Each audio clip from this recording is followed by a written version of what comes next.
पण उस्मानाबाद लोकसभा मतदारसंघाच्या निवडणुकीच्या रिंगणामध्ये असलेल्या उमेदवारांचे काय दावे आहेत ते आता पाहूयात।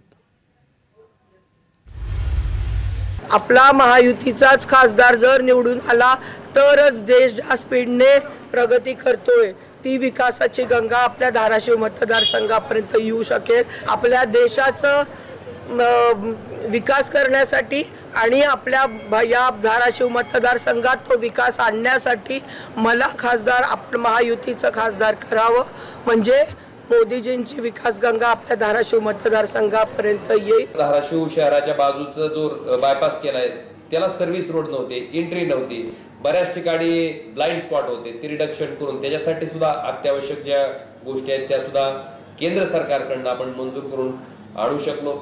त्याचबरोबर आपला तुळजापूर पासून नळदुर्गकडे जाणारा रस्ता असेल तो 10 मीटरचा करणं आहे, अक्कलकोट नळदुर्ग रस्ता असेल त्याच्यासाठी पैसे आणणं असेल, मला वाटतं ह्या सगळ्या गोष्टी आता कामं प्रगतीपथावर आहेत। आणि मला वाटतंय अखंडपणे सामान्य लोकांच्या संपर्कात असणारा, त्यांच्या प्रत्येक अडचणीत धावून जाणारा आणि त्यांना जेव्हा कधी अडचण येईल तेव्हा त्या प्रत्येक अडचणीतनं मार्ग काढून देणार जर लोकप्रतिनिधी त्यांना त्या ठिकाणी देण्यात मी यशस्वी ठरलो असेल तर निश्चितपणे सामान्य लोक हीच माझी ताकद त्या ठिकाणी आहे।